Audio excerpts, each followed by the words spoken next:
Buenos días, saludamos en esta mañana, esta madrugada, a ustedes hermanos de la Iglesia Cristiana Siervos de la Palabra, y siempre estamos saludando a las personas que nos acompañan, nos visitan, familiares y amigos en este espacio. Dios nos guarde y damos gracias al Señor por este día que nos regala.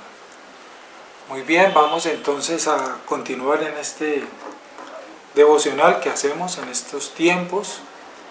Y como hacemos siempre, vamos a leer la Escritura, oramos y continuamos nuestro estudio de este tema de la oración, que estamos llegando a la parte final.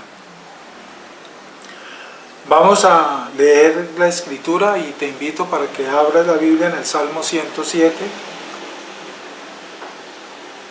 Salmo 107. Y vamos a leer 2 versículos, pero tú puedes leer el resto del Salmo. Ahora que terminemos, vamos a leer 4 versículos. Vamos a leer el versículo 8 y 9 y después los versículos del 28 al 30. Usted dirá, ¿y se puede leer así? Sí, claro, los salmos se pueden leer de una manera bien especial. Pero ahora que terminemos, porque el salmo es un poco largo, tú puedes terminar de leerlo y meditarlo mientras desayunas y compartes estas horas bien tempranas de la mañana. Muy bien, entonces leamos juntos el Salmo 107, versículo 8 y 9. Acompáñame entonces en la lectura.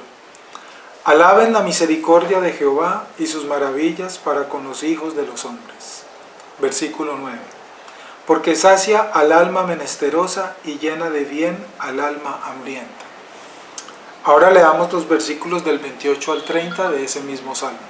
Dice el versículo 28. Entonces claman a Jehová en su angustia y los librará de sus aflicciones. Cambia la tempestad en sosiego y se apaciguan sus ondas. Luego se alegran porque se apaciguaron. Vamos a orar. Inclina tu rostro y demos gracias al Señor. Padre, puestos de acuerdo en esta mañana, Señor, mis hermanos que están allí detrás de la cámara y nuestros amigos, queremos comenzar este día dándote gracias por todas tus maravillas, dándote gracias, Señor, porque nos permites compartir este día y tener vida y salud en este día.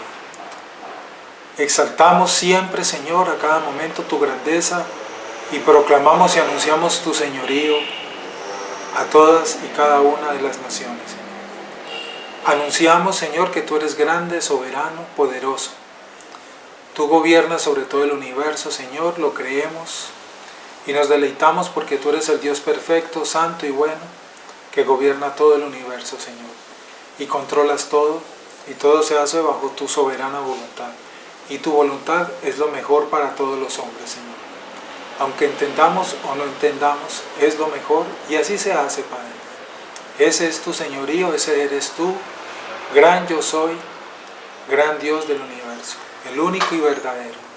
A ti clamamos en esta mañana, dándote gracias por todas tus bondades para con nosotros, por tu misericordia para con nosotros, y por habernos, Señor, escogido para derramar tu gracia sobre nosotros.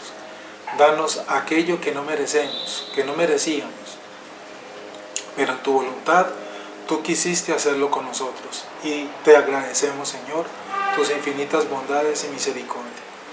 Señor, en el nombre de Jesús te damos gracias por el día de ayer, por las lecciones recibidas, por la provisión que nos diste.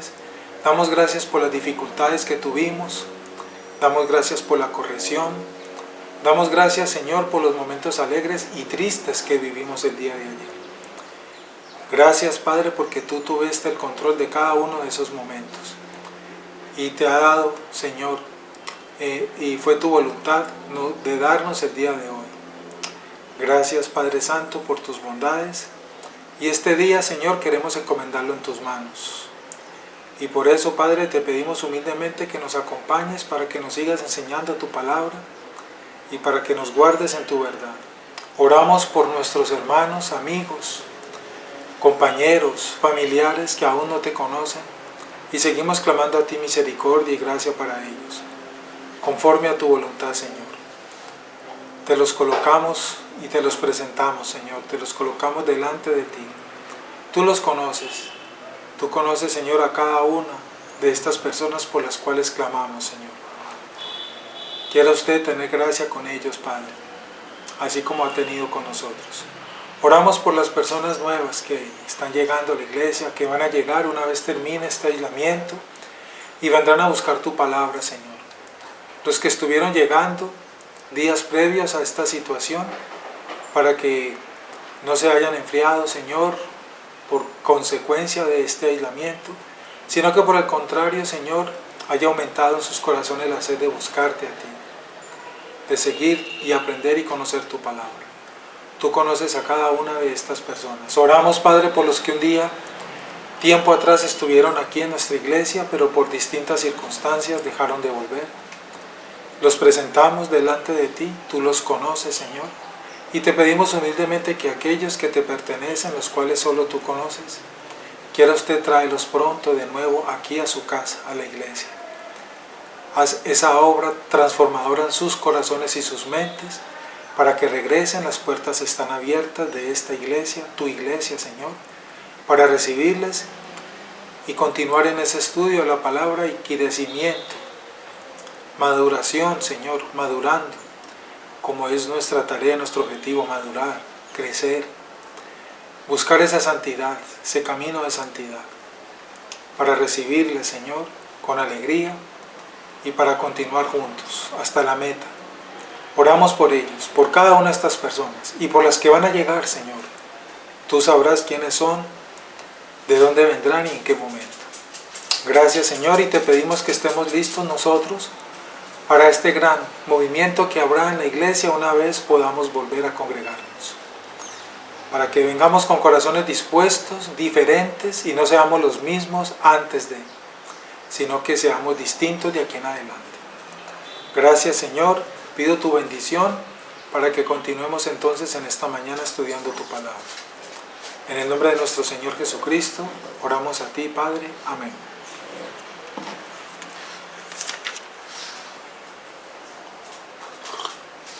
Vamos a continuar entonces en esta parte de las prohibiciones de la oración.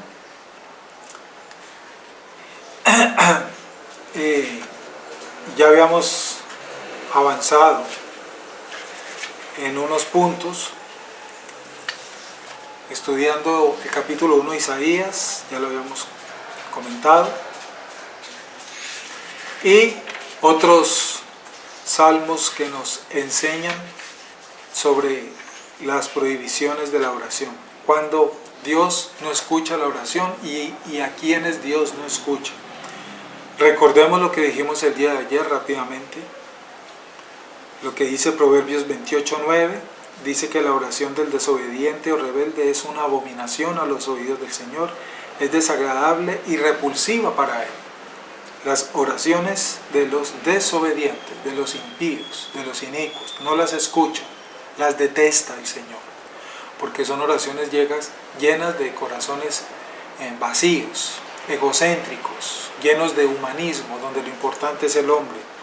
No salen de un corazón transformado que le quiere dar la gloria a Dios, someterse a Dios y agradecer a Dios. No sale de corazones agradecidos, sale de corazones interesados, con busca de intereses. Ese es uno de los muchos motivos más por los cuales Dios no se agrada de la oración de los inicuos, de los impíos. Dios se agrada de la oración de sus hijos y escucha solamente con atención a sus hijos, ¿verdad? Ya hemos explicado eso. Y finalmente también hemos dicho lo que nos dice Santiago 5:16. Signiago nos dice que las oraciones de los justos, de los hijos de Dios, son efectivas, parafraseado. No significa que Dios hace lo que sus hijos oren y piden a Él. No significa eso. Algunos han entendido así esa porción de Santiago 5, ¿verdad? Y se sienten mal cuando ven que Dios no contesta en forma asertiva a sus peticiones en sus oraciones. Es que Santiago no está diciendo eso. Ni la Biblia dice en ninguna parte que Dios va a hacer lo que tú le pidas, ni te va a conceder lo que tú le pidas. Eso no lo dice. Dios hace su voluntad. Entonces, eso es lo que debemos recordar. Entonces, las frases de Santiago, cuando dice que las oraciones de los justos son efectivas, se está refiriendo a que llegan a su trono, que Él las escucha, las oye, a diferencia de las oraciones de los impíos como lo estamos hablando. Ya el Señor, ya lo hemos explicado en todos estos devocionales, y tú ya sabes, ya el Señor sabrá si te concede o no te concede. Si te concede, tú darás gracias, y si no te concede, también darás doblemente gracias. Ya eso lo tenemos claro a estas alturas en estos devocionales. Entonces, reitero, Santiago lo que enseña ahí en 5:16, para que corrijas, no es que Dios concede todas las peticiones de las oraciones de los justos. No, ahí no dice eso. Lo que dice por el contrario es que las escucha, llegan hasta su trono y las oye con agrado. Ya Él verá si concede o no concede. Nunca lo olvides. Nosotros, bueno, continuemos aquí con la guía de nuestro manual de estudio. Pero nosotros no somos justos en nuestra vida diaria. Sí, estamos vestidos de la justicia de Cristo. Nosotros estamos vestidos de la justicia de Cristo, pero de nuestra naturaleza interna, de nuestro ser, de lo que somos realmente, nosotros aún somos injustos por naturaleza, por causa de nuestra carne, de nuestro pecado que mora en nosotros. Él, el Padre, nos vistió de justicia. Eso es distinto. Hemos sido revestidos de la justicia de Cristo, pero eso no te hace a ti justo. Corrige eso, ¿verdad? El justo fue Cristo, porque Él fue el perfecto, el Hijo en el cual el Padre se complace, y su justicia perfecta, el vestido de justicia perfecta de Cristo, ese nos lo han prestado a nosotros mientras estemos aquí. Es un vestido que tenemos prestado para poder estar aquí, permanecer aquí y caminar aquí el tiempo que Dios permita. Pero nosotros, por nuestra naturaleza pecaminosa y depravada, como dice la Biblia, no somos perfectos. Por lo tanto, si no somos perfectos, no somos justos. Por naturaleza, me hago entender. Hemos sido vestidos de la justicia de Cristo. Y por eso somos justificados por fe y por gracia, no por nuestros méritos. Que quede eso claro. Muy bien. Pero nosotros no somos justos en nuestra vida diaria. Estamos vestidos de la justicia de Cristo, de manera que en lo que concierne a nuestra posición ante Dios, somos justos por ese vestido que tenemos, ¿verdad? Pero la manifestación práctica de lo que somos en Cristo es tristemente inconsecuente y lamentablemente inadecuada. Y además de eso, mal entendida. Muchos no han entendido toda la doctrina bíblica acerca de lo que Dios ha hecho con nosotros mientras nosotros estamos aquí viviendo nuestro cuerpo corrupto. Todo es por gracia. Por eso dice la Escritura, el justo por la fe vivirá. Todo es por fe y por gracia. No por méritos, ni es que nosotros hayamos ya recibido un cambio de esencia, de naturaleza. No, ese está por llegar a nuestra vida, cuando seamos glorificados. Mientras tanto, seguimos en esta carne luchando con nuestro pecado, vestidos de la justicia de Cristo, vestidos de la santidad de Cristo, vestidos de la obediencia de Cristo, vestidos de todos los méritos de Cristo. Eso es entender nuestra unión con Cristo. Y por todo ese vestido que Cristo nos ha prestado y que Él nos ha colocado, es que somos hechos hijos de Dios. Creo que es claro eso que estoy compartiendo con ustedes. Los teólogos a veces definen un concepto diciendo lo que algo no dice como también lo que sí dice. Lo que el salmista no está diciendo es que si él hubiera sido culpable de pecado, el Señor no lo habría oído. El salmista no está diciendo que si él tuviera pecado en su corazón, Dios no lo había escuchado. Él no está diciendo eso. Es bien claro, ya hemos meditado lo que realmente David escribió en ese salmo, que fue lo que estudiamos en el Salmo 66, en el devocional de anteayer, para que lo vuelvas a escuchar.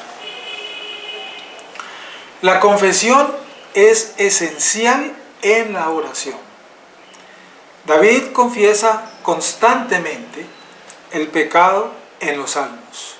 Muchos de los salmos de David que están en la escritura, cuando lo leemos, es claro ver y entender cómo David confiesa su pecado y manifiesta su arrepentimiento ante Dios. Cuando leemos esas letras allí en la Biblia, en esos salmos, sabemos que no está diciendo que uno deba ser santo para orar, ¿verdad?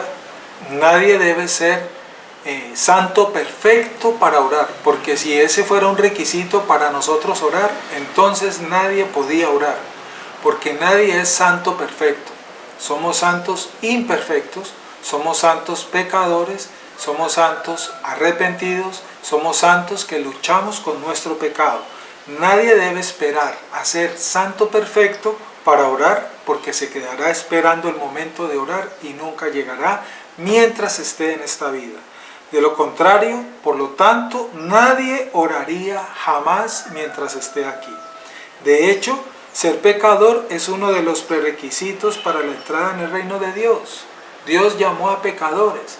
Dios se reconcilió con pecadores. Dios justificó a pecadores. Dios vistió con santidad de su Hijo a pecadores. Dios redimió pecadores. Todo lo ha hecho Dios es en pecadores. Jesús dijo que Él no vino a llamar a los justos, porque nadie es justo. Recuerda esas palabras de Jesús en el Evangelio. ¿Sí? Él no vino, Él lo dijo, yo no vine a llamar justos. ¿Y por qué? Porque no hay ninguno.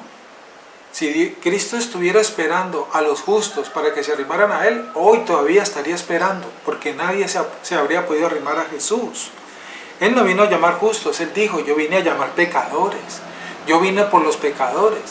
Yo vine a rescatar a los pecadores. Eso fue lo que dijo Jesús. El arrepentimiento vino a traer ese regalo de la gracia, ¿verdad? Mirando nuevamente el patrón del Padre Nuestro, aquella oración que estudiamos hace un tiempo atrás, observamos que la confesión, recordemos, es una parte esencial de nuestras oraciones. Sin la confesión, la cual debe estar en tu oración, en nuestra oración, sin la confesión del pecado, dice el apóstol Juan en el capítulo 1, en el versículo 9, en su primera carta, no hay perdón de pecados. Si no confesamos nuestros pecados, no hay perdón de pecados. Muy bien, creo que es clara la escritura y ya hemos entendido la importancia de la confesión en nuestra oración, y eso nos lleva a entender el por qué es importante hacerlo para que Dios se agrade de nuestra oración. Muy bien, la lección para los cristianos debe ser por lo tanto clara. Cuando tenemos este tipo de sensibilidad al pecado, tenemos entonces esa sensibilidad real. Cuando más cerca estamos de Dios, tanto más nos causará una profunda tristeza el más leve pecado. Entre más nos acerquemos a Dios, entre más estemos en esa intimidad con Dios, en esa comunión con Dios, más nos hacemos conscientes de nuestra carne, de nuestra debilidad, de nuestra carnalidad y de nuestros pecados y de cómo ofendemos a Dios constantemente. Eso lo logramos por medio de esa sensibilidad que logramos cuando intimamos con Dios constantemente. Cuanto más nos acercamos a Dios, el acercarme a Dios, eso produce ese despertar de esa sensibilidad, no como hoy en día está sucediendo, que muchos creen que están cerca de Dios y se han acercado a Dios solo para conseguir las cosas materiales. Y quien consigue en abundancia hoy en día las cosas materiales, está convencido de que se ha acercado a Dios, y prueba de ello es esa abundancia en la que dice estar y dice haber recibido. Pero su vida sigue igual o peor que la de cualquier hombre carnal. Ese tipo de acercamiento, ese tipo de creencia cristiana no es conforme a la Escritura. Es una apariencia falsa farisaica. Entonces corrijamos eso, queridos amigos y hermanos. Cuanto más cerca estamos de Dios, tanto más nos causará una profunda tristeza el más leve pecado. Esa sí es una señal poderosa de un verdadero acercamiento a Dios, conforme a la Escritura. Podemos estar seguros entonces de que ser culpables de pecado no nos descalifica, no, del privilegio de vivir en la presencia de Dios, porque hemos entendido lo que es la gracia, hemos entendido lo que es la misericordia de Dios, esos atributos de nuestro Dios, su misericordia y esa gracia de Dios.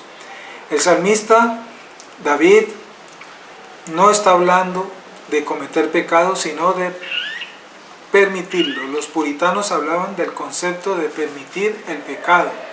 No es tanto la victoria sobre el pecado lo que tenemos que mirar como la batalla misma. Estamos en una batalla constante contra el pecado y nunca resultamos ilesos. En esa batalla siempre saldremos lastimados, heridos, con la cabeza gacha, con lágrimas en los ojos, con el corazón arrugado, con las rodillas dobladas, siempre, porque eso es lo que causa el pecado, ¿verdad? Y esa es nuestra batalla. Y en una batalla, en una lucha, siempre se queda agotado y se puede llegar a estados de inconsciencia, digámoslo así. Esa es nuestra lucha y eso produce el pecado en cada uno de nosotros. Una de las señales, por lo tanto, del verdadero cristiano es que nunca cesa de luchar. Nunca cesa de luchar. El Señor sana esas heridas. La parábola del samaritano es una parábola muy hermosa. El estado en que nos puede dejar el pecado, casi moribundos, ¿cierto? Tirados en el piso, pero llega Él y sana nuestras heridas con aceite y vino, elementos cúlticos de la adoración a Dios, y nos levanta y nos restaura y nos lleva, y no solamente nos sana y nos deja en el camino, sino que nos recoge, nos monta sobre su cabalgadura y nos deja en el hospital para que nos cuiden. Te recoge, te sana y te lleva a ese lugar donde te sanan las heridas. Entendiendo esa analogía, Él recoge al pecador que está tirado en la calle, en el mundo, Cristo, ¿verdad? Lo recoge, lo sana, lo limpia y lo trae al hospital para que lo cuiden, que es su iglesia. Aquí es el lugar donde Cristo nos reúne y nos ha traído para que con su Espíritu y los unos a los otros con la palabra nos animemos, nos levantemos, nos curemos, todo con la sabiduría y la llenura del Espíritu Santo. Mire qué bonito entender esa analogía, esa parábola de lo que hace el Señor. Esa es una de las señales, repito, del verdadero cristiano, que nunca cesa de luchar con su carne. Esa definición me encanta. ¿Qué es ser un cristiano? Es aquel que lucha con su pecado, constantemente. Y no siempre gana, aunque ganará la batalla definitiva por causa de Cristo. No siempre gana. Muchas veces pecamos y algunas veces vamos a caer en tentación. Y no fue porque Dios no nos quiso guardar o le faltó, no, es porque algo tenemos que aprender, algo tenemos que nos quiere enseñar. Algunas veces sentimos que vencemos la tentación y algunas veces caemos en tentación, pero esa es la gracia de Dios. Donde abunda nuestro pecado, sobreabunda esa gracia de Dios. Si una persona llega a rendirse en esa batalla, entonces realmente ha aceptado el mal en su vida, lo ha legitimizado, en una palabra, lo aprueba e incluso lo permite, y al final termina recibiendo es la muerte eterna. Pero si alguien se levanta con la palabra, con el Espíritu Santo, vence su carne, se levanta de las heridas, de las caídas que produce el pecado, y Dios lo levanta. En la iglesia recibe ese ánimo, en la iglesia recibe esa consolación también, esa oración que nos levanta, esa corrección que vemos en la Escritura y esas palabras de ánimo con la Escritura, no palabras de ánimo de hombres, no. Los hermanos, nosotros nos animamos con la palabra, no con nuestras palabras, porque es la palabra de Dios la que anima, no mis palabras. Las palabras de hombre no animan a nadie. Lo que anima es la palabra de Dios, no las palabras de hombre. Eso es lo que entendemos. Y eso significa ser un cristiano, y ese es el papel de la iglesia. Y por eso damos gracias al Señor que nos permite entender esto. Y en la iglesia nos reunimos para adorar a nuestro Señor, rendirle culto a nuestro Señor, y nuestras reuniones como santos en la iglesia están permeadas, llenas de oraciones de los unos por los otros y de oraciones a nuestro Dios. Vamos a darle gracias al Señor y vamos a dejar allí y vamos a encomendar en las manos del Señor este resto de día y a pedirle que nos acompañe en este resto de día. Señor, te damos gracias hasta ahora de la mañana por este tiempo rico que nos has permitido compartir, donde entendemos estas verdades, recordamos estas verdades, aclaramos estas verdades. Qué importante es tener claro qué es ser un cristiano, qué importante es tener claro cómo debe ser nuestra oración y los elementos que deben contener nuestra oración. Agradecemos esta corrección que nos das, esta claridad que nos das, Señor, con tu palabra. Gracias, mi Dios. Ayúdanos a permanecer siempre firmes en esta lucha, porque nuestra lucha es constante, no es por momentos, Señor. Constantemente nuestra mente está maquinando cosas, nuestro corazón constantemente está maquinando cosas. Por eso debemos de estar en esa comunión constante contigo, con tu Espíritu y con tu palabra, Señor, para vencer nuestra carne. Ayúdanos, Señor, y esto por medio de la oración. La oración, por medio de la oración, clamamos tu protección y ayuda. Cristo lo dijo, oren sin cesar para que no caigan en tentación. Por eso debemos hacerlo, Señor, a cada momento. Gracias por este día, por esta palabra, por esta enseñanza. Encomiendo en tus manos, Señor, este resto de día, a cada uno de mis hermanos, a nuestros amigos, cúbrelos con tu misericordia y tu gracia. Señor, si aún no te conocen, los entregamos delante de ti, para que tu gracia, conforme a tu soberanía, los alcance a ellos, Señor. Y nos guardes a nosotros en tu verdad, en el temor a ti, en tu gracia. Oro por la provisión para nuestra iglesia, Señor, para cubrir las obligaciones que tenemos siempre en estos primeros días de cada mes. Señor, tú las conoces. Oro por la provisión para mis hermanos que también deben cubrir obligaciones en los primeros días de cada mes. Danos esa provisión, Señor, tú eres nuestro proveedor. Confiamos en tu bondad y en tu misericordia abundante, Señor. Danos tu bendición, la bendición del Padre, del Hijo y del Espíritu Santo esté con todos nosotros. Gracias, Señor. Muy buenos días, amigos y hermanos. Dios nos guarde y si Dios quiere nos vemos mañana. Un abrazo para todos.